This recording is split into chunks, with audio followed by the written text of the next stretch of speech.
vienen voluntariamente, nacen con un contrato, han elegido previamente. Quiero ser esto en este lugar. Prepárense para sumergirse en un mundo de misterio y revelaciones. En esta ocasión les presentaremos una conferencia fascinante de JJ Benítez grabada en Argentina hace algunos años. Con su estilo único y su visión profunda, JJ Benítez nos lleva en un viaje a través de los misterios del universo y nos plantea preguntas que nos hacen cuestionar lo que creemos saber. ¿Qué secretos nos revelará JJ Benítez en esta conferencia? ¿Qué teorías nos presentará que nos harán reflexionar sobre el futuro de la humanidad? Acompáñenos mientras exploramos las ideas y conceptos que JJ Benítez comparte con nosotros. No se pierdan el final de este video, porque habrá momentos clave que les harán reflexionar y quizá incluso cambiar su perspectiva sobre el mundo. Suscríbanse a nuestro canal para más contenido interesante y no se pierdan ninguna de nuestras publicaciones. Si es la primera vez que nos ven, bienvenidos. Les invitamos a quedarse hasta el final del video y a compartir sus pensamientos y opiniones en los comentarios. Soy tu amigo Lalo Hernández. ¿Estás en Nuevos Estoicos MX? Comenzamos. Bueno, muchísimas gracias.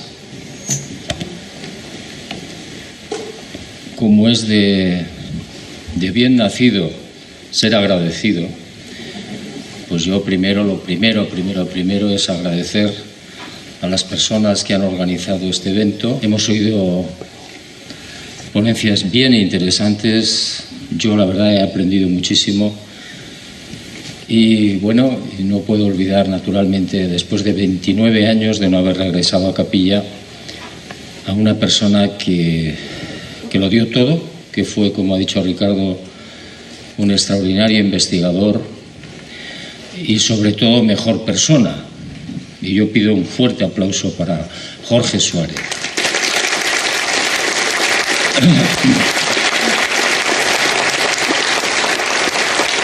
Pues como dice Ricardo, nos estará escuchando.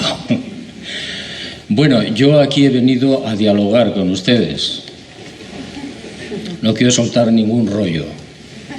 Creo que cada uno tiene sus preguntas, sus inquietudes. Y bueno, de eso se trata, ¿no? De que cada uno plantee lo que buenamente quiera. Podemos hablar de los libros, de investigaciones, de lo poco que sé de casi todo y de la mucha cara que le echo yo a estas cosas, ¿no? Que yo tendría que estar ya retirado en algún sitio. Así que, por favor, tenemos unos minutos, una hora aproximadamente, ¿no, Juan? Empiecen a plantear preguntas directamente. Lo único, ¿hay micrófono? ¿Hay micrófono? En la sala. En la sala. Claro.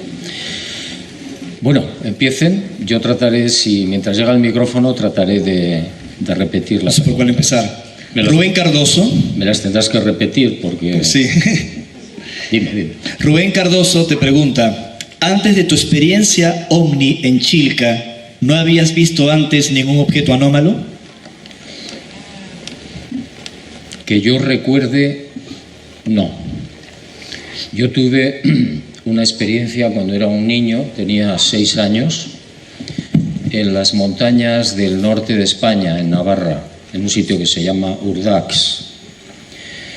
Pero yo de eso fui consciente mucho después. Es decir, yo tenía el muy vago recuerdo, muy oscuro, muy diluido, de que en una visita que yo hice a ese pueblecito muy pequeño, de 40 casas, con mis padres, pues yo había salido a jugar a un río muy próximo al cuartel de la Guardia Civil, donde yo me estaba alojando con mis padres, y me puse a jugar solo en ese pequeño río. Y recuerdo que pasa algo no sé exactamente qué. Y lo siguiente que recuerdo es que yo estaba en el interior de una casa en el pueblecito. El pueblecito estaba a unos 300, 500 metros del riachuelo donde yo estaba jugando, solo. Bueno, eso es lo que yo recuerdo conscientemente y que, bueno, no había explicación. El pueblo entero me estaba buscando, mis padres, la Guardia Civil me estaba buscando. Recuerdo que mi padre me echó una bronca terrible y yo no entendía nada, no sabía ni por qué estaba en esa casa, ni cómo había llegado allí, ni por qué me estaban riñendo, ¿no? Muchos años después, 40 años después, en una visita que yo hice de investigación a Estados Unidos, fui a tropezar aparentemente por casualidad. Bueno, los que hayan leído algún libro mío saben que yo hace mucho tiempo que no creo en la casualidad. Fui a tropezar con una psicóloga que me hace una regresión, porque hablamos de ese episodio oscuro de la niñez. Y bueno, pues hicimos la regresión y lo que surge en esa regresión es que de repente el niño que está jugando en el río ve una niebla que se aproxima, que cubre la zona. Bueno, el niño se pone de pie, se asusta un poco, no sabe qué está pasando, no ve nada, y de esa niebla, muy espesa, surge una figura de un individuo muy alto, o al menos al niño de 6 años le parece muy alto, con una escafandra oscura, tintada, que no permite ver el interior de la escafandra. Y el sujeto, el individuo, sin decir absolutamente nada, al menos en la regresión yo no lo recuerdo, toma al niño por la muñeca izquierda y con suavidad pero con firmeza lo arrastra a algún sitio. Y bueno, en ese lugar que yo no sé identificar, no puedo decir que sea un objeto, no puedo decir que sea una nave o no, más bien me da la sensación de que fue una especie de cueva, pero tampoco estoy seguro. Bajo unos escalones y ese ser me toma por las axilas y me coloca dentro de una especie de bañera de piedra, donde en el fondo hay unos focos parecidos a estos, de 3 en 3. Y yo recuerdo que me pongo a jugar con los zapatos a tapar las luces. Al cabo de un tiempo que no sé definir ni delimitar, el ser me vuelve a tomar por las axilas, me abraza y me vuelve a dejar junto al río. Eso es lo que yo, digamos, reconstruyo, entre comillas, en la regresión. Esa es la única experiencia, y si es cierto, pues importante experiencia, que yo tengo del fenómeno ovni antes de Chilca. Yo no sé si pude vivir alguna otra experiencia, no lo recuerdo. No tengo conciencia ni memoria. Si hay algo que distingue a JJ Benítez dentro de sus investigaciones es la honestidad, aunque es cuestionable para algunos, puesto que dentro de la libertad de expresión hay gente que lo tacha de un farsante o de un buen vendedor de libros. Pero JJ Benítez siempre ha recalcado que todas sus investigaciones son basadas en experiencias vividas y datos que ha recabado a lo largo de la historia, ya sea de primera mano o de gente que se ha acercado para compartirla. Lo que es innegable es que JJ Benítez ha logrado capturar la atención de millones de personas con sus teorías y revelaciones. Aunque algunos pueden cuestionar su metodología o sus conclusiones, es imposible negar la pasión y la dedicación que ha puesto en su trabajo. En este sentido, es importante considerar que la verdad es subjetiva y que cada persona tiene su propia percepción de la realidad. JJ Benítez ha logrado crear un espacio para discutir y explorar temas que a menudo son considerados tabú o marginales, y eso es algo que merece ser reconocido. ¿Qué piensan ustedes sobre la honestidad y credibilidad de JJ Benítez? ¿Creen que sus investigaciones son basadas en hechos reales o son simplemente el producto de su imaginación? Queremos saber su opinión. Continuamos. La segunda pregunta es una pregunta que te la han hecho, Juanjo, millones de veces. Dice textualmente, ¿qué porcentaje de verdad, dice ella, hay en tu obra Caballo de Troya? No, no me lo han hecho nunca. Han pasado, desde el año 84 que se publicó El Caballo 1, 33 años, creo. Cada día estoy más convencido de que la vida de Jesús de Nazaret que se narra en Los Caballos fue así. ¿Cuánto hay de ficción, de porcentaje de ficción? Un 0,001. Puede que ni eso. Que ya sé que mucha gente piensa, bueno, pero esto es imposible. No puede ser.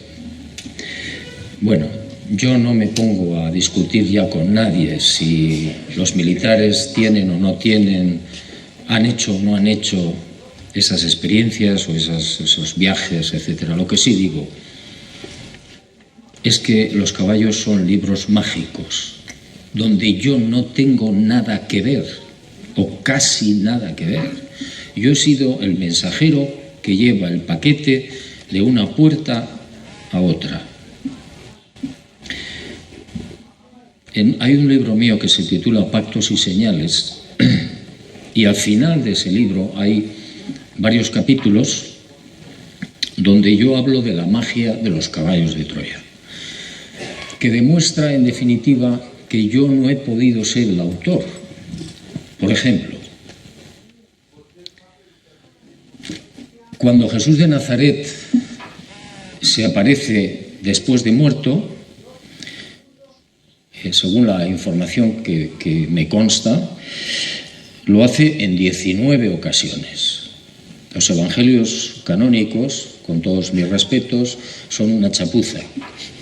Hablan de muy pocas apariciones y muy mal contadas. En un momento determinado, a mí me gusta repasar mucho los libros, Los Caballos sobre todo, porque aprendo mucho en cada lectura, a pesar de que yo les llevo una pequeña ventaja, porque yo conozco el final, que se publicará en el 2019, pero me gusta leerlos porque aprendo muchísimas cosas. No me había fijado en determinadas cuestiones, frases, no sé qué. Y en una de esas lecturas, hace ya tiempo, es como si una voz dentro de ti te dijera: sigue los pasos que te voy a decir. Las apariciones de Jesús de Nazaret después de muerto en la ciudad de Alejandría, en Tiro, en el actual Líbano, lo que era Fenicia,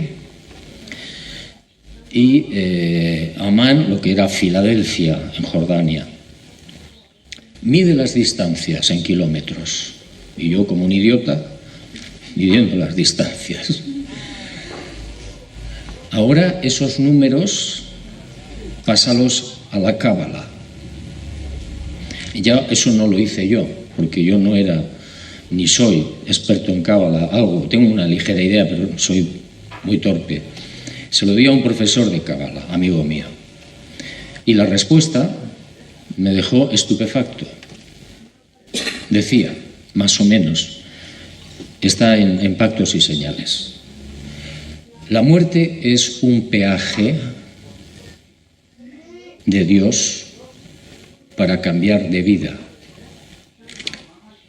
A ver, si yo fuera el inventor de Caballo de Troya, que no sé cábala, ¿cómo voy a montar yo semejante película con unas distancias en kilómetros que ni siquiera están calculadas en el libro, en Los Caballos? Eso es algo posterior. 1984. Se dio a conocer el primer libro de la saga Caballo de Troya. JJ Benítez ha mencionado que por petición de la editorial se colocó una página diciendo que era una novela de ficción, pero después rectificó, puesto que consideró que debía decir la verdad sobre este supuesto viaje en el tiempo y de esta experiencia que se tuvo con Jesús de Nazaret. Aquí JJ Benítez nos menciona que esto es algo verídico. Es cuestionable para algunas personas. La controversia en torno a la saga Caballo de Troya es intensa. Algunas personas creen firmemente en la veracidad de los eventos narrados, mientras que otros la consideran una obra de ficción, sin fundamento. Incluso aquí en la caja de comentarios de videos anteriores nos han hecho saber que su libro está basado en el libro de Urantia enteramente, mientras que otras personas nos dicen que no, que creen en él de manera irrefutable. Pero, ¿qué pasaría si Caballo de Troya fuera cierto? ¿Qué implicaciones tendría para nuestra comprensión de la historia y de la fe? ¿Cómo cambiaría nuestra percepción de Jesús de Nazaret y de los eventos que se narra en la Biblia? La posibilidad de que JJ Benítez haya tenido acceso a información privilegiada es algo intrigante. Algunos podrían argumentar que si Caballo de Troya fuera cierto, tendría implicaciones profundas para nuestra comprensión de la naturaleza de la realidad y del tiempo mismo. Otros podrían decir que es simplemente una obra de ficción que nos hace reflexionar sobre la condición humana y la búsqueda de la verdad. ¿Qué implicaciones tendría para nuestra sociedad y nuestra comprensión del mundo si fuera cierto? Queremos saber su opinión. La saga Caballo de Troya ha generado gran interés y debate en torno a la figura de JJ Benítez y su obra. Algunos lo consideran un visionario, mientras que otros lo ven como un charlatán. Pero independientemente de la opinión que se tenga sobre él, es innegable que su obra ha tenido un impacto significativo en la cultura y en la forma que pensamos sobre la historia y la fe. Si te gustaría saber más acerca de JJ Benítez y Caballo de Troya, te invitamos a ver los videos que hemos publicado, donde analizamos cada una de sus obras a detalle. Continuamos. Esa voz, entre comillas, que todos llevamos dentro, todos, me dice lo que les acabo de contar. Y de estas hay muchas. Ayer, en casa de Sol y de Ricardo, no me acuerdo cómo salió el tema, pues yo le comenté, dije, mira, en el Caballo de Troya 9, Caná, hay algo mágico, hay algo increíble. Cuando se produce el prodigio de Caná, el mayor cuenta toda la historia, cómo se produce más o menos y todo lo que ocurre, y de repente habla de una secuencia de números muy larga, que no le da ninguna explicación, no sabe por qué está ahí esa secuencia, sabe que está. Y ahí se queda la cosa. Y yo, con el paso del tiempo, esa vocecita me dice, esa secuencia numérica pásasela a especialistas, amigos tuyos, en las materias que tú quieras, a sus órdenes. Escribí la secuencia numérica y se la repartí a varias personas. Y este profesor de Cábala, que ya se fue, me contesta, oye, estos son notas musicales. Y yo, que no entiendo nada de música, pero mato por Beethoven, pues me fui a los músicos que conocí y dije, oye, esto me lo puedes orquestar, que yo lo entienda. Y surge una música que está en la página web, que es mágica. Es decir, ¿yo cómo puedo inventar eso? O sea, yo en los caballos, a ver, ¿cómo puedo pensar a la hora de escribir el Caballo 9, yo voy a hacer aquí una secuencia que luego se la voy a dar a no sé quién y ese me va a contestar para decirme que son notas musicales que... Y esa secuencia y esas notas musicales es, creo, la punta del iceberg de algo mucho mayor que no hemos descubierto. Esta afirmación de JJ Benítez, donde menciona que en su libro Caballo de Troya hay una transcripción de un texto que, al ser analizado por un músico, descubrió que contenía notas musicales ocultas, es fascinante.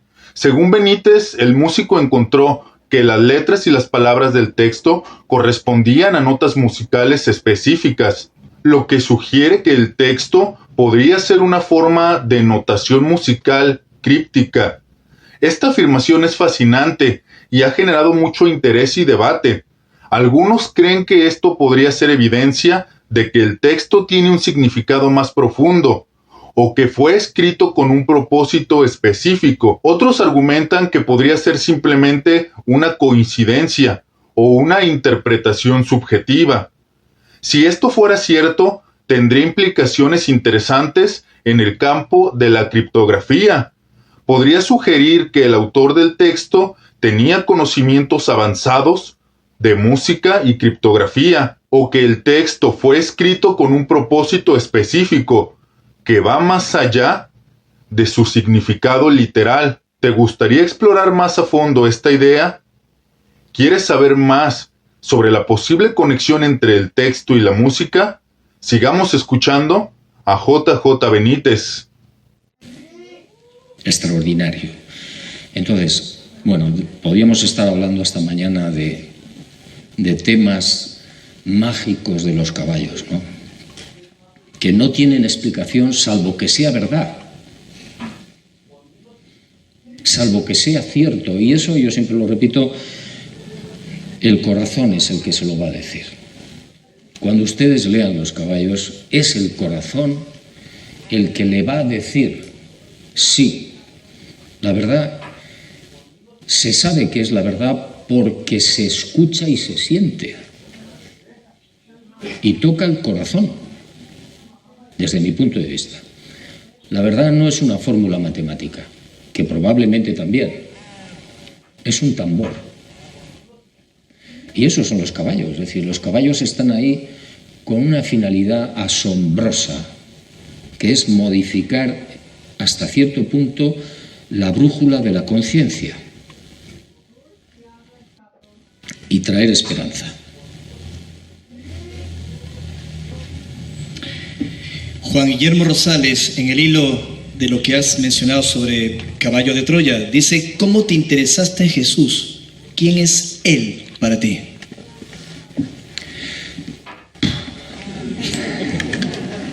Empiezo por el final. Ok. ¿Quién es Él? Bueno, eso me recuerda a una canción de Perales, me parece. Hoy, para mí, tengo 71 años, es mi creador, mi jefe, mi Dios. Yo no soy religioso, afortunadamente, gracias a Dios. Entonces, Él es, bueno, con todas estas informaciones que yo he ido viendo, consultando, publicando, etcétera, me he dado cuenta de que las religiones te cuentan las cosas de otra manera, ¿no? Seguramente es su papel. Yo no voy a juzgar a nadie. ¿Quién soy yo para juzgar a nadie?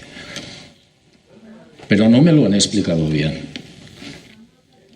Jesús de Nazaret no es el Hijo del Padre.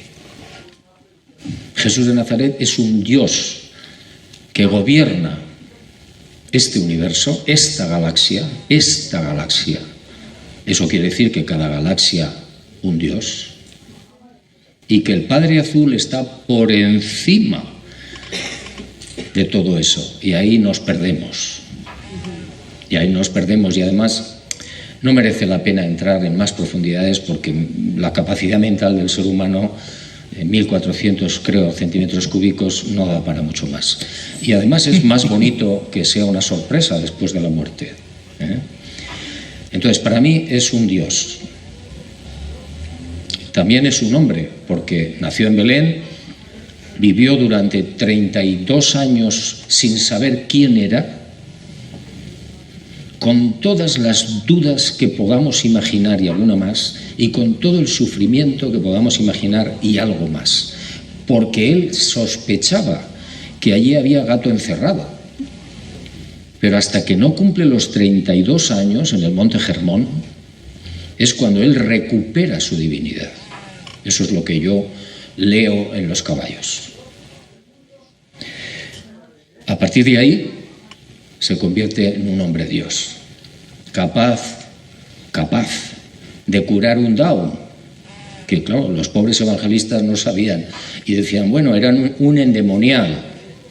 Pues sí, podía ser un esquizofrénico, podía ser un señor con problemas mentales, pero también podía ser un autista o un Down. ¿Y eso qué significa? Cambiar toda la carga genética del individuo. Eso no lo sabemos hacer nosotros ni lo sabremos hacer en mucho tiempo. Y este tipo lo hace. Bueno, ¿qué les voy a contar yo si están los caballos? Entonces, ¿cuál era la otra parte de la pregunta? La otra parte se complementa con lo que hablabas de la muerte, porque Andrea Jiménez dice, ¿qué hay para ti al otro lado luego de morir? No, me refiero a la primera parte de la pregunta. ¿Cómo te interesaste en Jesús y quién es Él para ti? Era el contexto de la pregunta.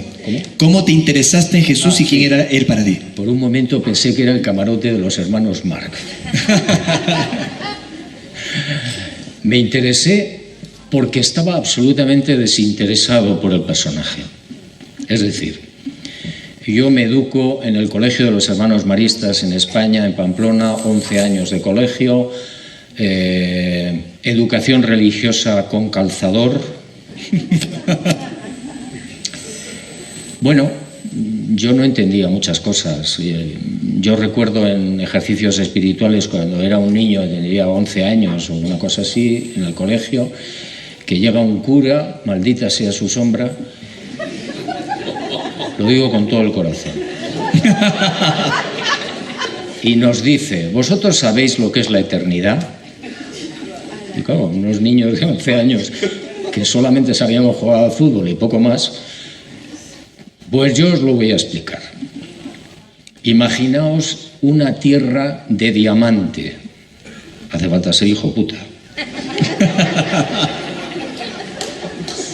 Imaginaos una hormiga que empieza a dar vueltas por el Ecuador, más hijo puta todavía,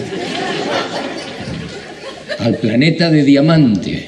Cuando la hormiga desgaste y corte por la mitad ese mundo de diamante, será el primer segundo de la eternidad.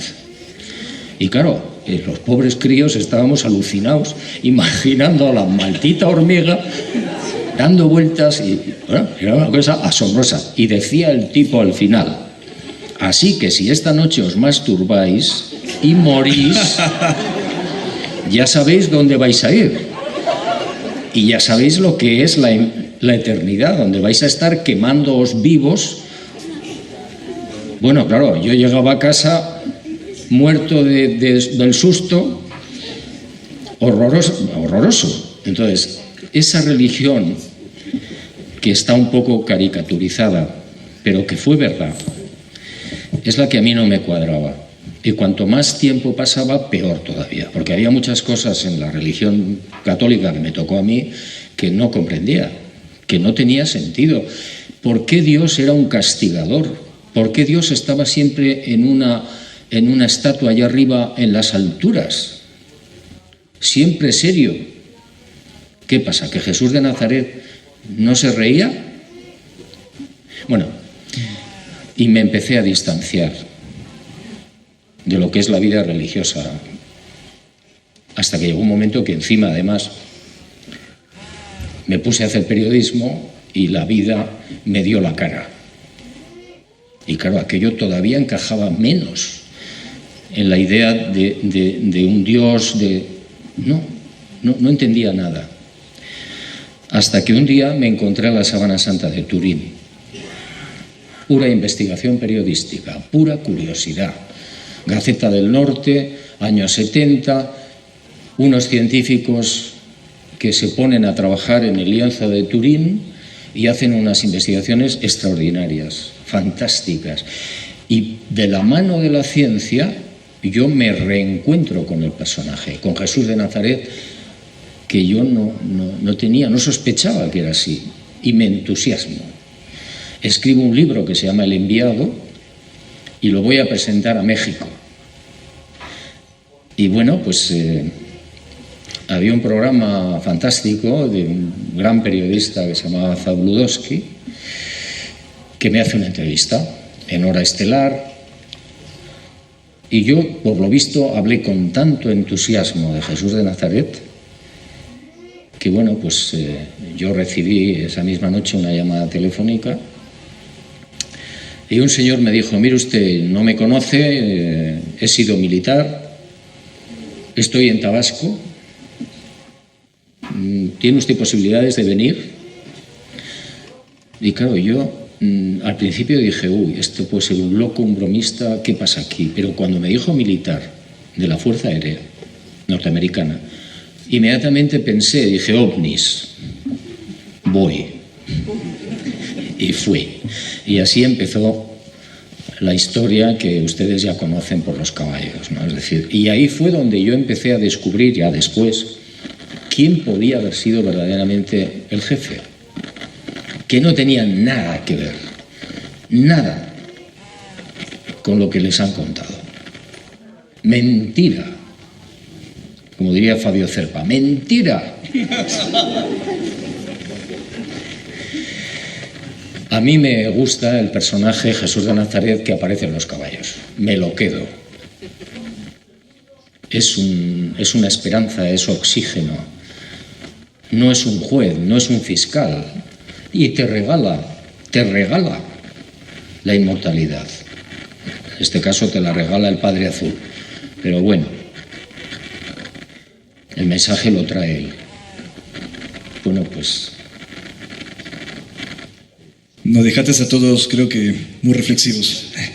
La visión que nos muestra JJ Benítez en Caballo de Troya sobre Jesús de Nazaret es apasionante, puesto que nos muestra un Jesús más humano, más vulnerable y más cercano a nosotros. En lugar de la imagen tradicional de un Jesús divino y distante, Benítez nos presenta a un hombre que siente, que sufre, que se emociona y que se debate entre la misión que ha venido a cumplir con sus propias dudas y temores. Esta visión humanizada de Jesús es fascinante, ya que nos permite verlo como un ser humano real, con sus propias debilidades y fortalezas. Sin embargo, esta perspectiva también generó controversia y conflicto, especialmente entre la Iglesia Católica y JJ Benítez. Por ejemplo, en México, durante un tiempo, JJ Benítez fue considerado un hereje por algunos sectores de la Iglesia Católica. Los pastores religiosos sugerían quemar sus libros, argumentando que eran una blasfemia y una herejía. La razón detrás de esta reacción era que Benítez presentaba una imagen de Jesús que se alejaba de la doctrina tradicional de la Iglesia. La Iglesia Católica ha mantenido durante siglos una imagen de Jesús como el Hijo de Dios, perfecto, sin pecado. La idea de que Jesús fuera humano, con debilidades y dudas al principio, era vista como una amenaza a la autoridad y a la doctrina de la Iglesia. Por lo tanto, la obra de JJ Benítez fue vista como un desafío a la ortodoxia y fue rechazada por muchos. Sin embargo, la obra de Juan José Benítez también ha sido vista por muchos como una oportunidad para reflexionar sobre la naturaleza de Jesús y su mensaje. Al presentar a Jesús como un ser humano real, Benítez nos invita a verlo de una manera más personal y relatable. Esto puede ser especialmente atractivo para aquellos que buscan una conexión más profunda con la figura de Jesús, más allá de la doctrina y la tradición. La controversia en torno a la obra de JJ Benítez nos recuerda que la búsqueda de la verdad y la comprensión es un proceso complejo y multifacético. Pero, ¿qué piensas sobre la visión de Jesús que nos presenta JJ Benítez? ¿Crees que es una perspectiva válida o una herejía? Nos gustaría saber tu opinión. Continuamos. Creo que expolié la siguiente pregunta, solo quedan dos y pasamos a las preguntas del público aquí en el auditorio. Te mencionaba, Juanjo, que Andrea Jiménez te pregunta, ¿qué hay al otro lado, según tus sensaciones, tus investigaciones, entiendo, qué hay al otro lado luego de lo que llamamos morir? Bueno, en parte esa pregunta, esa gran pregunta está ya respondida en los caballos, porque Jesús de Nazaret se harta de decir qué es lo que hay y qué es lo que nos espera. Pero bueno, yo además de eso me puse a investigar Es curioso, en el año 68, la primera investigación, entre comillas, que yo hice sobre estos temas no fue sobre el fenómeno ovni, sino sobre la vida después de la muerte. Y fue, aparentemente por casualidad, un compañero periodista en la ciudad de Zaragoza, en España, en una espera típica de periodistas de no me acuerdo quién, haciendo tiempo, pues este hombre, que era un hombre muy serio, mayor que yo, había sido combatiente en Rusia contra los rusos, en la llamada División Azul española. Era un hombre incapaz de tener imaginación ni de hacer bromas. Era un hombre con un enorme sufrimiento encima. Y de repente me cuenta cómo él, estando en la División Azul, año 42, en Rusia, invierno, enero del 42, le ordenan ir con unos explosivos desde un bloqueo, desde una posición a otra, cae una ventisca y empiezan los rusos a bombardear. Y una de las granadas medio le alcanza y casi lo deja ciego y se pierde. Ventisca, rusos, granadas, medio ciego. Y en esas, cuando ya se daba por perdido, aparece un compañero suyo de un pueblo de al lado de Zaragoza que se llamaba Bacaicoa, compañero, y le dice: ¿a dónde vas, fulano? Y pues digo: pues mira cómo estoy, no sé ni a dónde voy. Y dice: ven conmigo, yo te llevo a la posición. Y entonces este hombre, Miguel, me decía, yo iba detrás de él, yo veía el uniforme, veía la ametralladora, veía las huellas, veía la nieve por las rodillas. Me dejó en la posición y me dijo: bueno, yo ahora sigo.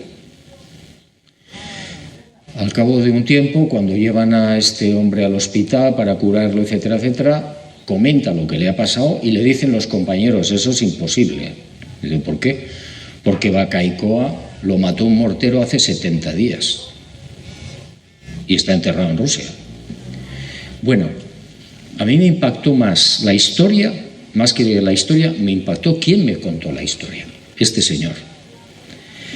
Y a partir de ahí es como si se te enciende una lucecita y empiezas a perseguir todos los casos parecidos. Y llegó un momento en que me decidí a publicar Estoy Bien, y luego un poco también Pactos y Señales. Y tengo en preparación ya, no sé para cuándo, otro libro de más casos de personas que han visto, hablado, tocado a amigos y familiares muertos. Espectaculares. ¿Eso qué significa? Que yo estoy convencido al 150% de que después de la muerte hay vida física al principio. Sin ninguna duda. Ninguna.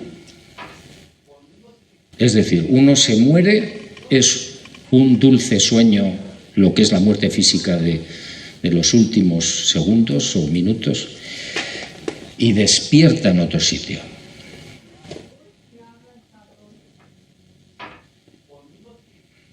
Y a partir de ahí, maravilloso. No hay palabras, no hay frases, no hay y conceptos ni ideas. No podemos describir lo que hay al otro lado. Imposible. Pero les aseguro, 150%, vida. Volvemos a casa. Las experiencias de vida después de la muerte es algo místico e intrigante, y JJ Benítez nos presenta esta visión basada en experiencias que pudo recopilar a lo largo de su trayectoria. Incluso en este canal tenemos un video que trata acerca de este tema, con evidencias y contradicciones. Te invitamos a verlo. La vida después de la muerte es algo que ha sido debatido y explorado por diversas religiones y culturas a lo largo de la historia, desde la reencarnación en el hinduismo y el budismo hasta la resurrección en el cristianismo. Cada religión tiene su propia visión sobre lo que sucede después de la muerte. En este caso, JJ Benítez nos presenta una visión de personas que han tenido experiencias cercanas a la muerte o que han reportado comunicaciones con seres queridos fallecidos. Estas experiencias nos hacen reflexionar sobre la naturaleza de la conciencia y la posibilidad de una vida después de la muerte. ¿Qué sucede cuando morimos? ¿Es el fin de nuestra existencia o hay algo más allá? Estas preguntas han sido objeto de debate y especulación durante siglos.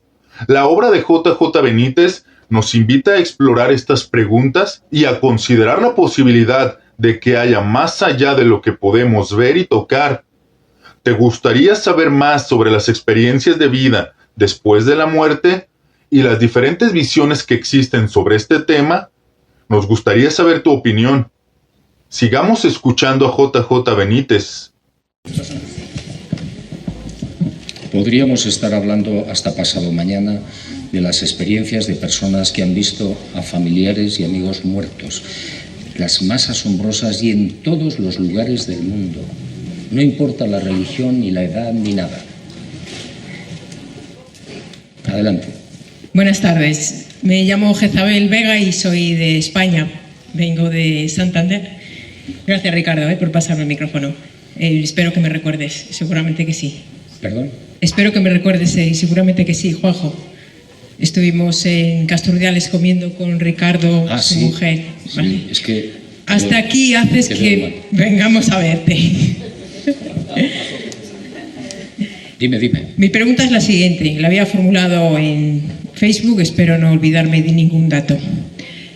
Después de tantas experiencias, tantas vivencias, tantas cosas por contar, tantas cosas tan interesantes que desde mi punto de vista merece un gran respeto por parte de todos nosotros, ¿qué mensaje le darías a la humanidad? ¿Qué mensaje? Sí. Ninguno, yo no soy quien para dar ningún mensaje. Bueno, yo creo que lo ha dicho Ricardo al final casi. Tranquilos, confiad. Está todo muy oscuro, pero lo ha estado siempre, O sea, si uno se va al Imperio Romano, se da cuenta de que la corrupción en Roma era repugnante. Si uno se va al Imperio Babilónico, al egipcio, o a la Edad Media, te das cuenta que la oscuridad, la falta de esperanza, el no saber qué sentido tiene tu vida, ni por qué estás aquí, ni por qué me pasa esto a mí, era común, es común. Pero probablemente es el peaje que tenemos que pasar si vienes y naces aquí. Bueno, casi desembocamos sin querer en algo que yo me resisto muchas veces a hablar, pero bueno, al final siempre termino hablando de lo mismo, que es la ley del contrato, que es una pura teoría, hipótesis de trabajo, hipótesis en la que yo creo al 60%, más o menos. Casi todas las personas, no todas, casi todas las personas que nacen en la Tierra, en cualquier época, vienen voluntariamente, nacen con un contrato, han elegido previamente. Quiero ser esto, en este lugar, con estas condiciones, con estas cadenas de experiencias y hasta aquí. Eso medio explicaría por qué pasan las cosas que pasan. Yo antes veía a un mendigo en la calle y se me rompía el corazón. Y me daba con la cabeza en la pared, porque decía, ¿yo qué estoy haciendo por este señor? Nada. Ahora no. Ahora, si eso es verdad, entiendo que él lo ha firmado. Si es verdad, insisto, está viviendo una cadena de experiencias de una manera voluntaria, aunque al nacer se borra. Porque no tendría sentido, ¿no? El contrato del alma. Esta es una teoría fascinante y controvertida que J.J. Benítez ha desarrollado a lo largo de su carrera. Según esta teoría, nosotros elegimos previamente cómo vamos a venir a este mundo y qué tipo de experiencias vamos a vivir. Esto implica que nuestra vida no es un producto del azar, sino que hay un plan o propósito detrás de ella. Incluso también tenemos un video en nuestro canal donde analizamos este tema, el cual te invitamos a ver. JJ Benítez ha mencionado que si su teoría fuera cierta, nos estaría regalando el mayor obsequio de nuestra vida. Al entender que hemos elegido nuestras experiencias, podemos encontrar sentido a todas las cosas que vivimos y aprender de ellas. Esto nos permitiría ver nuestra vida de una manera diferente, como una oportunidad para crecer y evolucionar. La idea de que hemos elegido nuestras experiencias puede ser difícil de aceptar al principio, pero también puede ser liberadora. Si creemos que hemos elegido nuestra vida, podemos sentirnos más empoderados y responsables de nuestras decisiones. También podemos encontrar un sentido de propósito y significado para nuestras vidas. La teoría del contrato del alma también plantea preguntas interesantes sobre la naturaleza de la conciencia y la reencarnación. ¿Cómo elegimos nuestras experiencias? ¿Qué papel juega la conciencia en este proceso? Estas son preguntas complejas y que requieren una reflexión profunda. Pero, ¿qué piensas sobre la teoría del contrato del alma? ¿Tú crees que sea posible que hayamos elegido nuestras experiencias? ¿Y cómo crees que esto podría cambiar nuestra perspectiva sobre la vida? Déjanos saber tu opinión. Mientras, seguimos escuchando a JJ Benítez. Si eso es cierto, yo les estoy haciendo el mejor regalo de su vida. Eso justificaría, entre comillas, muchas de las cosas que ustedes y yo no entendemos. Cuando se acaba el tiempo, cuando te vas al otro lado, recuperas tu memoria de verdad. ¿Quién eres tú? Pero bueno, eso no es un consejo, no sé ni lo que es. Muy interesante, Juanjo, muchas gracias. Nada.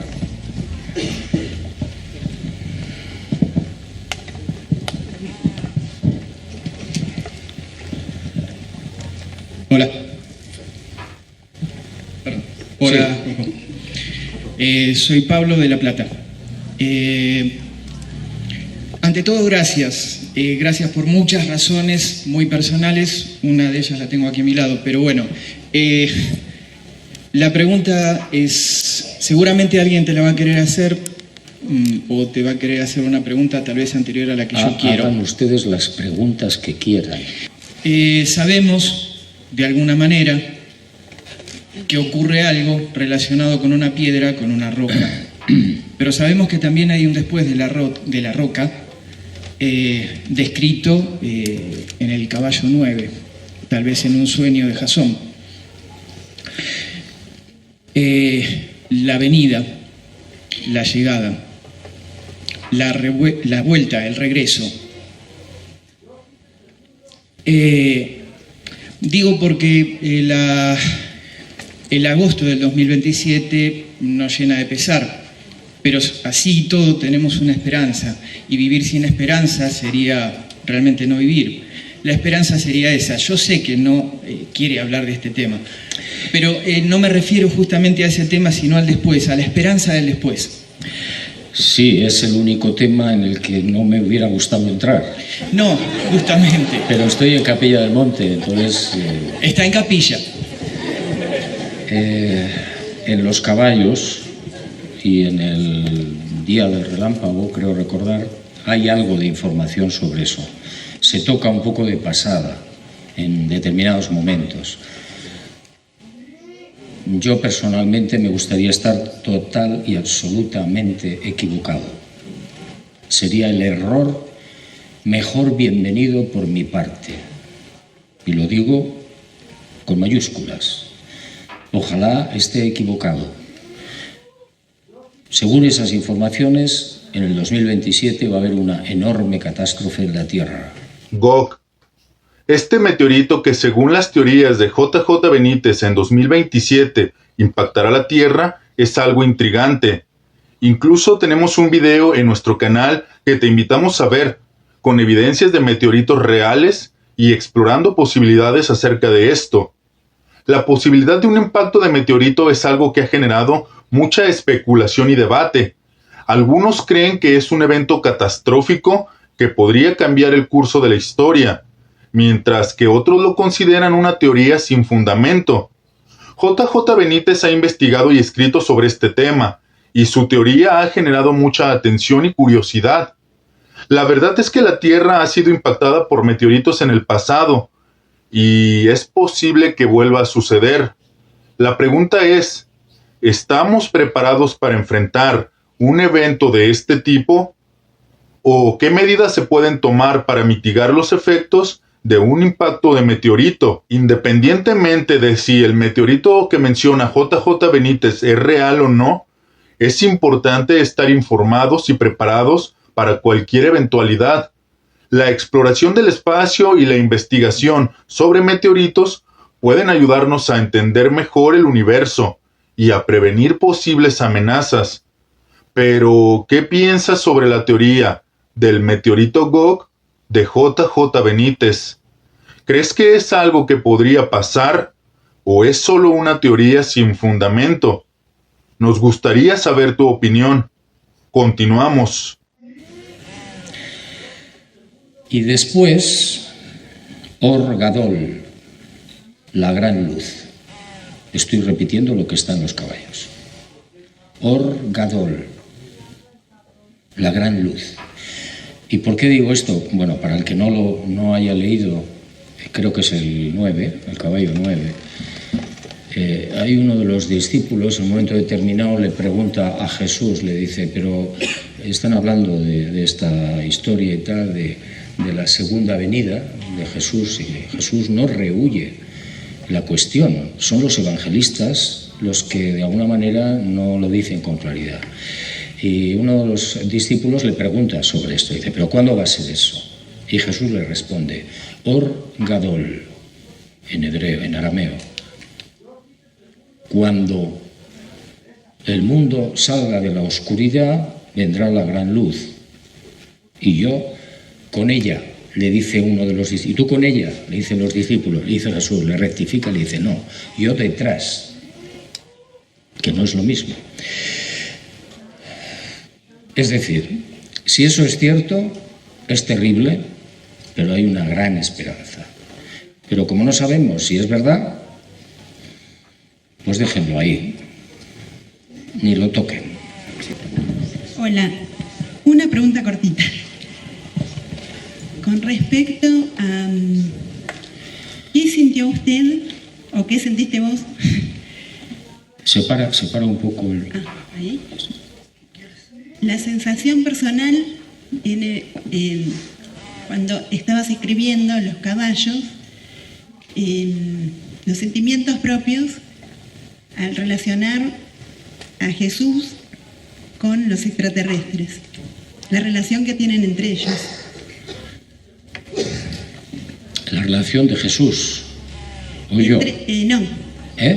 De Jesús, la sensación de JJ Benítez, el sentimiento, leyendo la información del mayor, los diarios, y al descubrir la relación de Jesús con seres de otras dimensiones o extraterrestres. Bueno, a mí no me cuesta ningún trabajo aceptar que seres de otras dimensiones o de otra naturaleza, no sé cómo definirlos, más próximos que nosotros quizás a la divinidad, ángeles, no sé, llámenlo como quieran, que pudieran estar permanentemente en contacto con uno de sus dioses, con mayúscula, que era Jesús de Nazaret, por supuesto. No me cuesta ningún trabajo aceptarlo. Y de hecho, si ustedes repasan la Biblia o cualquier otro libro sagrado, se dan cuenta que la presencia de estos seres es permanente, en forma de columnas de fuego, de luces, de carros, no sé qué. ¿Y qué es eso? Pues lo que hoy están investigando, lo que hoy estamos investigando. Que no conseguimos ni meter la nariz, por supuesto, pero eso es cierto. Es decir, el fenómeno es real, está ahí. Y en la época de Jesús y antes, por supuesto, también. Es decir, a mí no me cuesta ningún trabajo. Es más, si ustedes leen con atención los caballos, se darán cuenta que, por ejemplo, en el 9, en Caná, se explica, creo que con bastante claridad, qué pasa en ese prodigio. Jesús es el primer sorprendido. Los evangelios te cuentan otra historia, falsa, probablemente falsa, porque cuando Jesús se retira tampoco al desierto, 39 días, 40 días, a una zona de la actual Jordania, que eran colinas con olivos, a meditar después del bautismo, lo que hace es tomar decisiones. Y una de las decisiones importantísima que adopta es no hacer prodigios durante su vida pública. Él prefiere traer el mensaje del Padre Azul por la palabra que por los prodigios. Pero, y es otro enigma que está ahí, pero bueno, si él siente piedad por alguien y desea curar a esa persona o ayudar a esa persona, automáticamente los que le rodean, entre comillas e invisibles para nosotros, lo cumplen. ¿Y qué pasó en Caná? Que no lo cuenta Juanito el Evangelista. Juanito estaba allí en un rincón de las bodas. Se enteró porque luego le contaron. Mire usted, yo he trabajado como periodista profesional durante más de 14 años. Me ha tocado muchos sucesos, accidentes. He ido al sitio. Ha descarrilado un tren o un coche, un auto, ha atropellado a una persona. Preguntas a los 10 testigos que estaban delante y los 10 te lo cuentan de forma distinta. Entonces el bueno de Juanito se fió de lo que le contaron y puso de su cosecha, entre paréntesis, dictado a los 100 años. Esto es algo que genera controversia, puesto que JJ Benítez hace mención y cuestiona los evangelios bíblicos establecidos, aunque a mi punto de vista personal lo hace de manera constructiva, ya que hace una mención más profunda acerca de los misterios que rodean a Jesús de Nazaret durante el tiempo que estuvo en el planeta Tierra. JJ Benítez nos invita a reflexionar sobre la figura de Jesús y su mensaje, más allá de la interpretación tradicional. Su enfoque nos permite ver a Jesús de una manera más humana y compleja, con sus propias luchas y contradicciones. Esto puede ser especialmente atractivo para aquellos que buscan una comprensión de la espiritualidad y la fe, independientemente de si crees o no en la divinidad de Jesús o la obra de JJ Benítez. Esto es un recordatorio de que la búsqueda de la verdad y la comprensión es un proceso continuo, y su enfoque nos invita a cuestionar y reflexionar sobre nuestras propias creencias y suposiciones. La controversia en torno a la obra de JJ Benítez es un reflejo de la complejidad y la riqueza de la figura de Jesús y su mensaje. Su legado ha sido interpretado y reinterpretado a lo largo de la historia, y su obra es un ejemplo de cómo la búsqueda de la verdad y la comprensión puede ser un proceso dinámico y evolutivo. Pero ¿tú qué piensas sobre la forma en que JJ Benítez aborda la figura de Jesús, su mensaje y sobre todo los misterios que lo rodea dentro de Los caballos de Troya?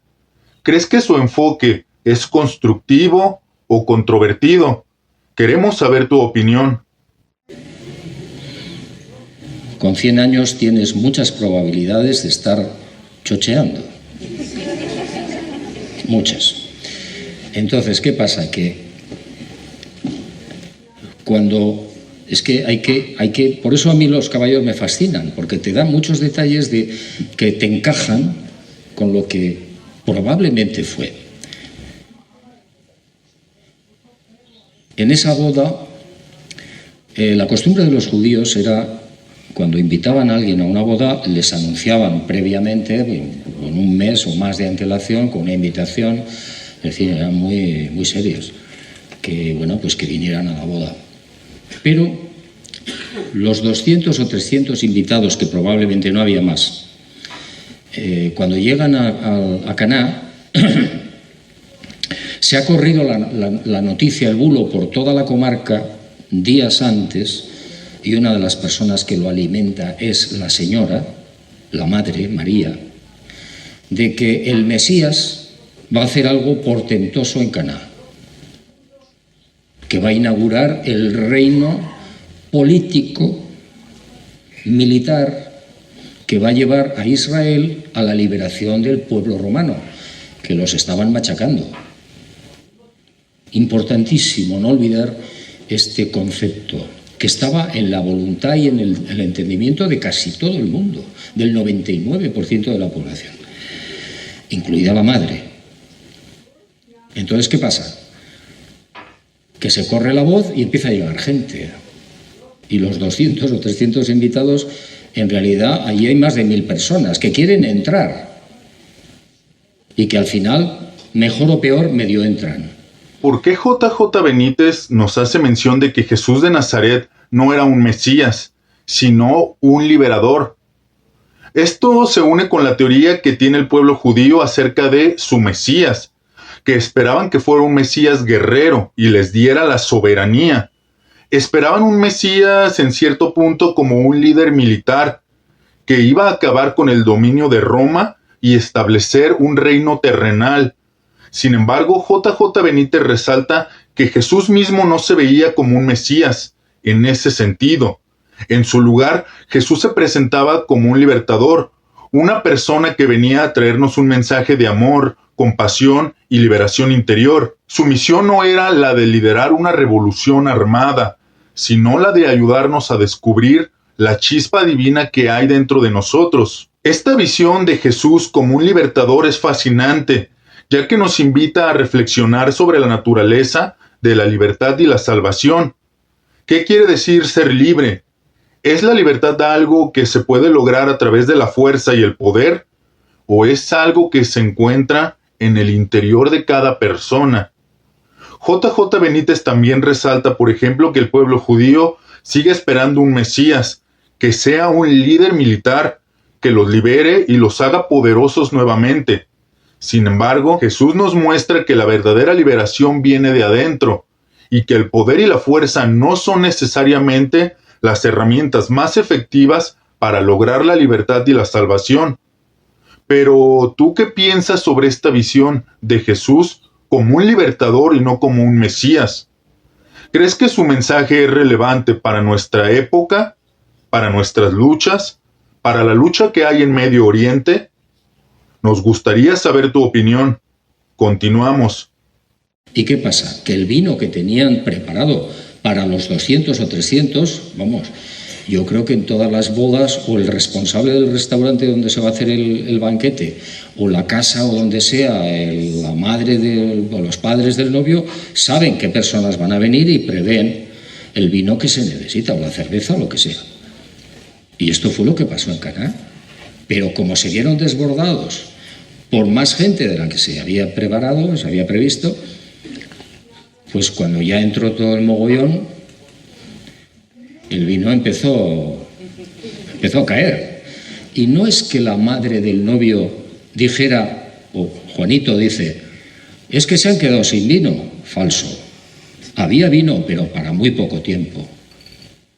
Entonces, ¿qué pasa? Ante la negra situación, la madre del novio acude primero a María, que eran amigas, por eso estaban allí en la boda invitados, si no, ¿de qué? Y le dice, pasa esto.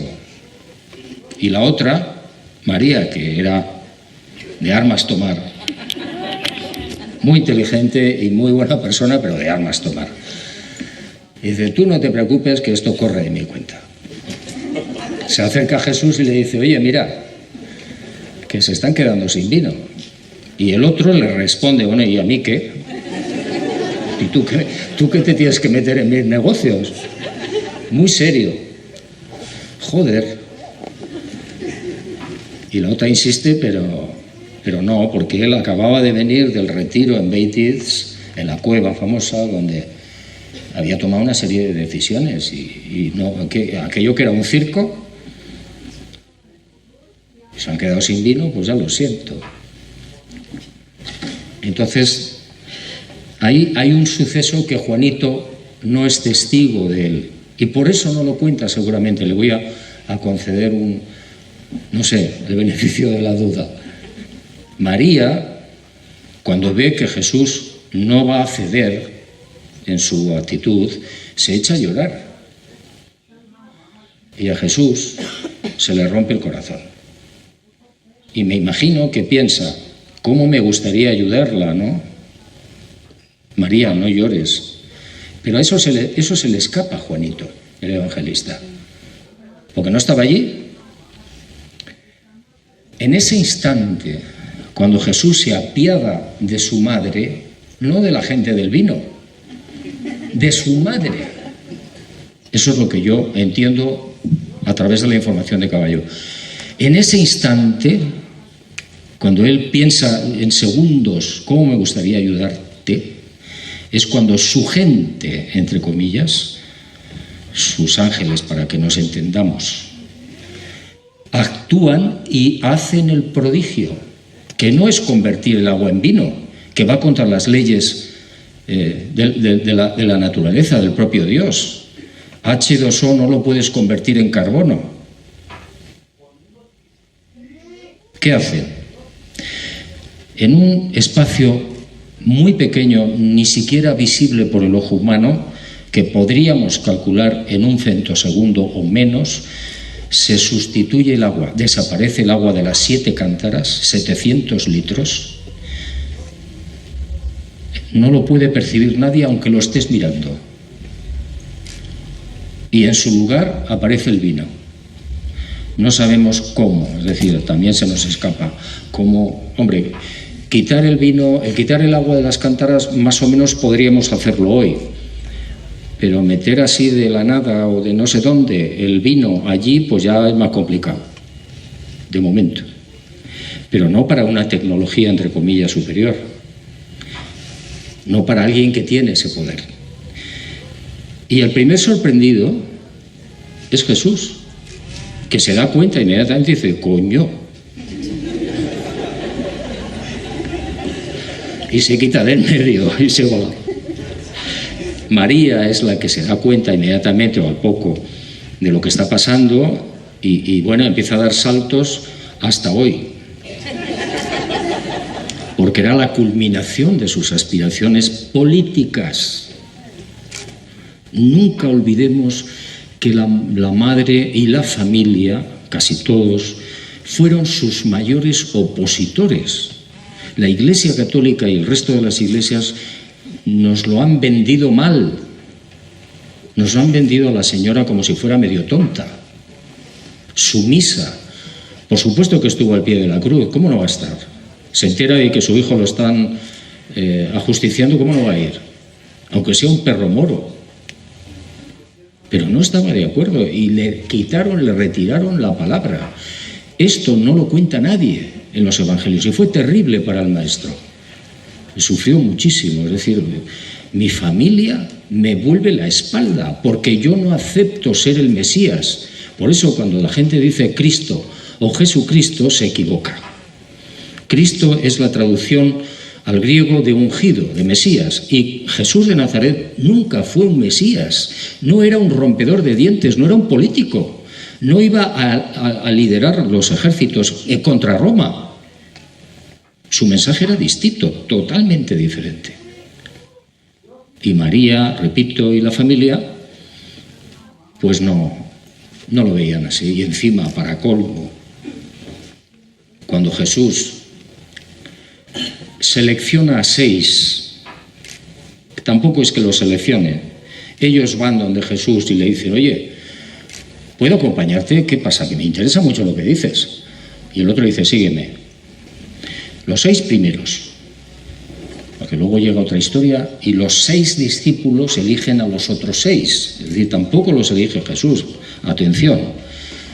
Pero los hermanos carnales de Jesús, cuando ven el panorama, y dicen, coño, y tú eliges a 12 tíos aquí que no os conocemos de nada, salvo a Pedro y los Zebedeo, que sí los conocían del mar de Tiberíades, ¿y estos quiénes son?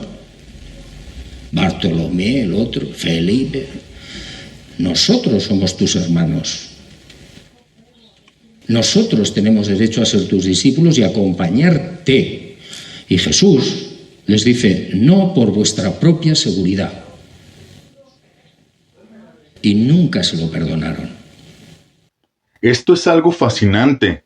Cómo los caballos de Troya de J.J. Benítez presentan una visión nueva y fresca de Jesús de Nazaret.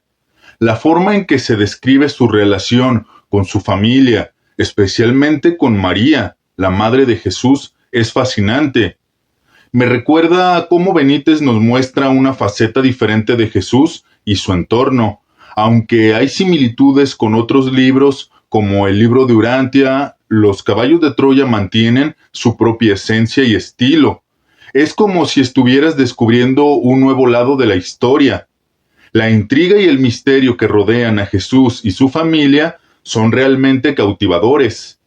Estoy ansioso por ver qué más revelará Benítez sobre la vida de Jesús y sus teorías. Pero antes, dime tú qué opinas acerca de esto. ¿Crees que realmente haya sido así? ¿O es solo una interpretación más? Continuamos. Hasta que después de la muerte empezaron a entender. Por eso me fascina el caballo de Troya. Porque a un tipo tan torpe como yo lo entiendo. Lo entiendo. O medio lo entiendo. ¿Qué puedes sacar del libro, digamos, de lo que tú escribiste, de la historia de Jesús? Del idilio. No, de la historia de Jesús. ¿Qué aprendizaje? ¿Qué te deja la historia de Jesús, de lo que tú escribiste? Madre mía. No sabría contestarte, pero a ver, lo más por prioridades. Para mí, a nivel personal, lo más importante de todo es, eres inmortal. Hagas lo que hagas, pienses lo que pienses, seas o no seas ateo, esto es de mi cosecha. Eres inmortal. Dios, el Padre Azul, te ha regalado la inmortalidad. Eso es un Dios de lujo. No de acuerdo a lo que tú hagas o dejes de hacer. O seas un tal o un cual. No. Aquí cada uno viene a cumplir su contrato, probablemente. Por eso no hay que juzgar a nadie, nunca. Y cuando te mueras, seguirás vivo.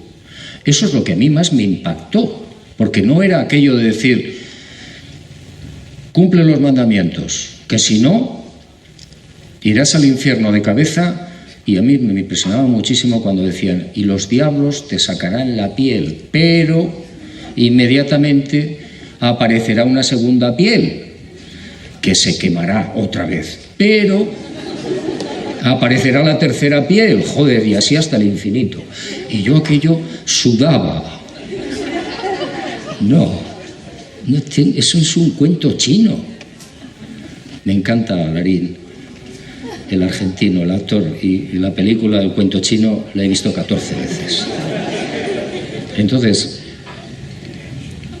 eso en cuanto a prioridad, es decir, soy inmortal, pase lo que pase, cuando muera seguiré vivo y en un universo que no puedo ni imaginar, donde funcionan las cosas de otra manera. Entonces, ¿a qué vienes aquí? ¿A aprender? No. Ni en 1.000 millones de vidas aprenderías ni la centésima parte de lo que te rodea. Vienes a experimentar, a que nadie te lo cuente después. Yo sé lo que es el tiempo, o casi. Yo sé lo que es la enfermedad, yo sé lo que es la materia, la imperfección, las broncas, la alegría, los amigos, el dolor, que un hijo no me hable durante 20 años. Que no conozca a 2 de mis nietas. Nadie me lo va a contar. A eso vienes. Y después, cuando pases al otro lado, será diferente. Será distinto. No te lo puedo explicar. Confía. Confía por muy mal que te vaya en la vida. Confía porque seguramente tú lo has contratado. Y vive. Jesús de Nazaret me enseña eso. Vive el momento, ahora, y ya ha pasado.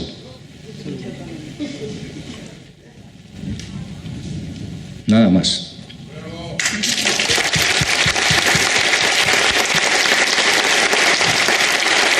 Vamos a hacer las últimas 2 preguntas. Juanjo, bienvenido. Soy Sebastián Honores de Córdoba. Me llevo una foto tuya, un libro autografiado y ahora poder hacerte una pregunta es el día perfecto, creo que para muchos. Mi pregunta va más allá de tus libros. En un punto leí que agradecías a la Fundación Urantia por las Sagradas Fuentes. Me puse a investigar de eso, llegué al libro, pero básicamente como de tu parte conocí toda esa información. ¿Quiénes son? ¿Cómo investigaste? ¿Cómo confiaste en su información? ¿Qué veracidad tiene todo eso? ¿Quién es la Fundación Urantia? Bueno, lo que yo sé de esa fundación es que tiene un texto, un libro, que yo lo recomiendo, que es muy interesante y probablemente es una revelación. Yo lo he leído y he quedado... Hay muchas cosas que no comprendo y coinciden en algunas cosas con los caballos. JJ Benítez nos aclara la incertidumbre que se venía comentando sobre si Caballo de Troya era una copia del libro de Urantia.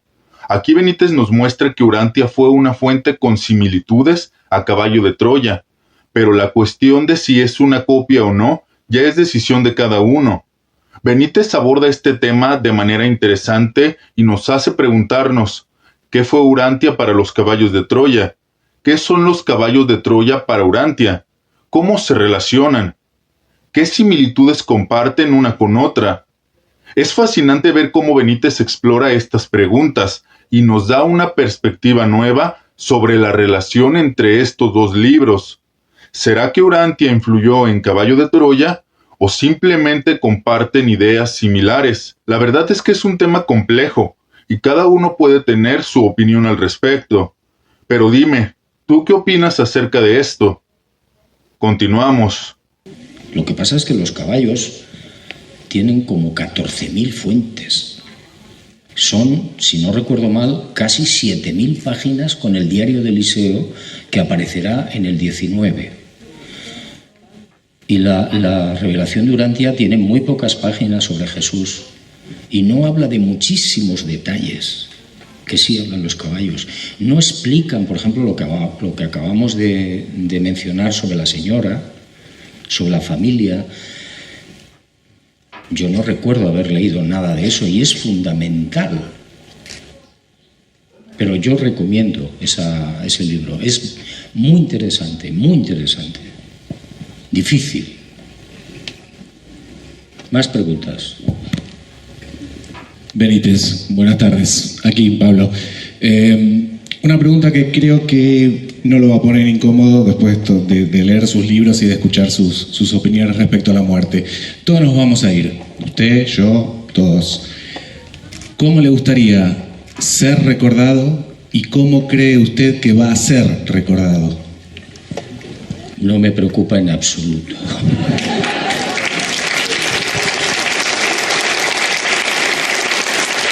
Sinceramente, yo creo que estoy cumpliendo con mi trabajo, con mi papel. Intentaré hasta el final hacerlo con toda la fuerza que pueda. No voy a dejar ninguna información importante en los archivos, para nada. Estoy batallando para sacar toda la información que tengo, porque creo que es mi obligación.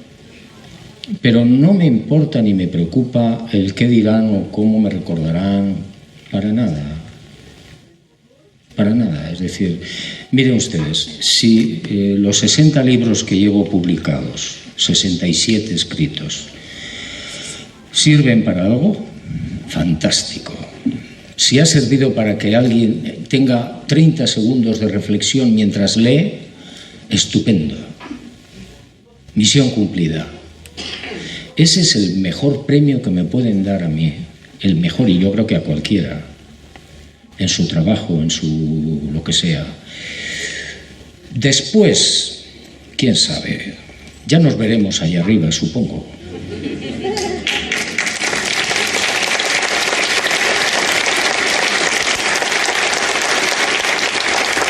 Gracias.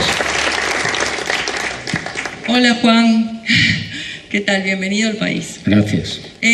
Mi pregunta tiene que ser muy concisa. ¿Qué relación hay entre las apariciones marianas y los extraterrestres? Bueno, yo he investigado muchos años. Conclusión, el 99,99% de las apariciones marianas, que son desde el siglo IX aproximadamente 21.000 en todo el mundo, es fenómeno ovni.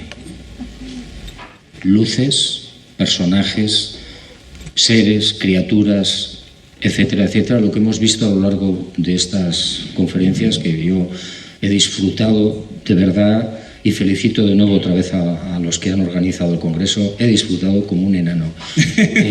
La Virgen de Fátima es un ejemplo, una figura icónica en la religión católica.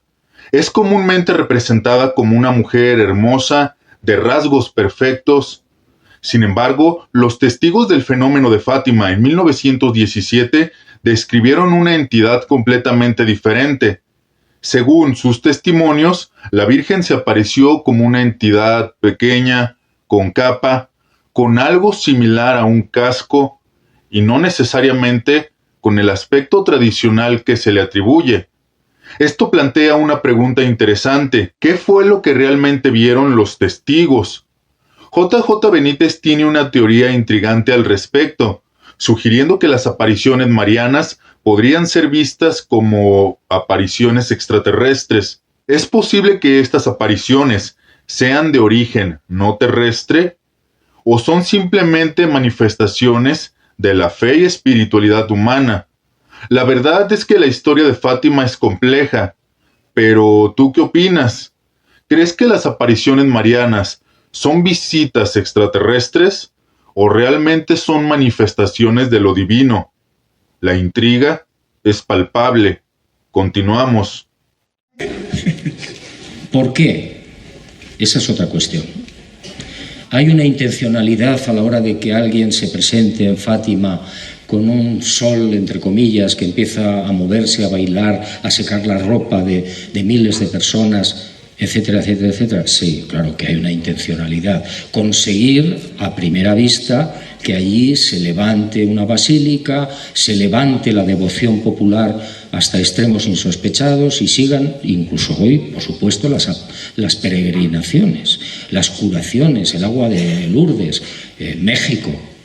Ni quiero hablar de la Virgen de Guadalupe, de la guadalupana. Es increíble. ¿Qué han conseguido? Elevar la fe de la gente, por supuesto. Elevar la esperanza. Y eso lo hacen luces, seres que bajan, a veces transparentes, a veces no, casi todos encima de los árboles. ¿Pero qué pinta la Virgen María encima de un chaparro? ¿Por qué la Virgen María se presenta encima de un roble o de una encina? ¿Por qué? No puede bajar al suelo. Bueno, se necesita eso en momentos determinados de la historia. Se necesita. Seguramente se nos escapan muchos más parámetros de por qué se lleva a cabo eso. Y muchas fracasan.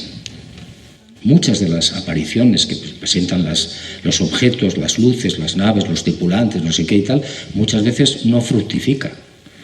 No sale adelante por las razones que sean. Y se manipulan. Si ustedes, hablando de Fátima, si ustedes escuchan, leen los testimonios de los niños, en 1917 se ha cumplido un centenar de años de las primeras apariciones, porque antes hubo más, y lo vio mucha gente de Cova de Iría. Me estaba acordando cuando hablabais del Uritorco, de las gemelas, etc. Estaba acordando de lo que pasó en Fátima y en la zona. La gente veía luces, subían, bajaban, entraban en la montaña, personajes, no sé qué. Aquello fue la locura. Y de repente hay unos niños que ya supongo que los habían estudiado perfectamente. Y un tipo le dice a una señora, o un señor, le dice una serie de cosas. La versión que hoy tenemos vía Iglesia Católica es que era una mujer, representación de la Virgen de Fátima, con las manos puestas así, bueno, la túnica, no sé qué, la luna, no sé cuántos, a los pies, tal. Mentira. Lo que vieron los testigos, y está escrito, y lo recogieron los periodistas y los policías que los interrogaron, era un ser de 1,5 metros de altura, con una escafandra, con una pecera en la cabeza, con una capa acolchada, con un pantalón recogido a la altura de las rodillas y con algo extraño aquí. Lo que pasa es que eso la Iglesia dijo, ni hablar. Ni hablar. Y surge la imagen de la Virgen de Fátima. Siempre, por favor, filtren, piensen por sí mismos siempre, y más si procede de la televisión. Fuerte aplauso.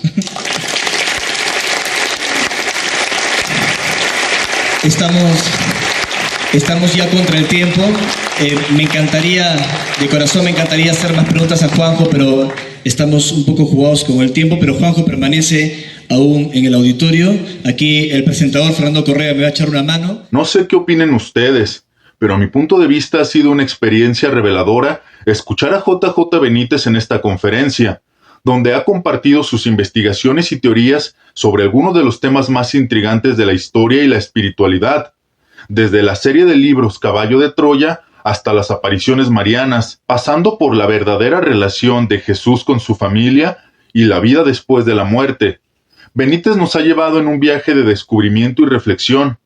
La aclaración sobre los libros de Urantia y las diferencias con Caballo de Troya ha sido especialmente esclarecedora, y la teoría de que las apariciones marianas podrían ser visitas extraterrestres han dejado a muchos con la mente abierta y llena de preguntas. Lo que es seguro es que esta conferencia ha sido una de las mejores de JJ Benítez y ha dejado a todos los asistentes con mucho que pensar y reflexionar. La forma en que ha abordado estos temas complejos ha sido magistral y ha mostrado una vez más por qué es uno de los autores y conferencistas más respetados en su campo. Si eres fanático de JJ Benítez o simplemente estás interesado en explorar nuevos temas y perspectivas, esta conferencia es una experiencia esclarecedora. Así que te invitamos a compartir tus pensamientos y reflexiones sobre lo que has escuchado. Un aplauso más, por favor, porque esto ha sido realmente histórico. Con esto terminamos. Espero que hayan disfrutado de esta fascinante conferencia de JJ Benítez tanto como yo. Si les gustó el contenido, no olviden darle like y suscribirse para recibir más contenido interesante y revelador. No se pierdan nuestros próximos videos. Si tienen alguna opinión o reflexión sobre lo que hemos discutido hoy, no olviden dejarla en la caja de comentarios. Soy tu amigo Lalo Hernández. Estás en Nuevos Estoicos MX. Hasta la próxima. Minutos, 1 hora aproximadamente, ¿no, Juan? Empiecen a plantear preguntas.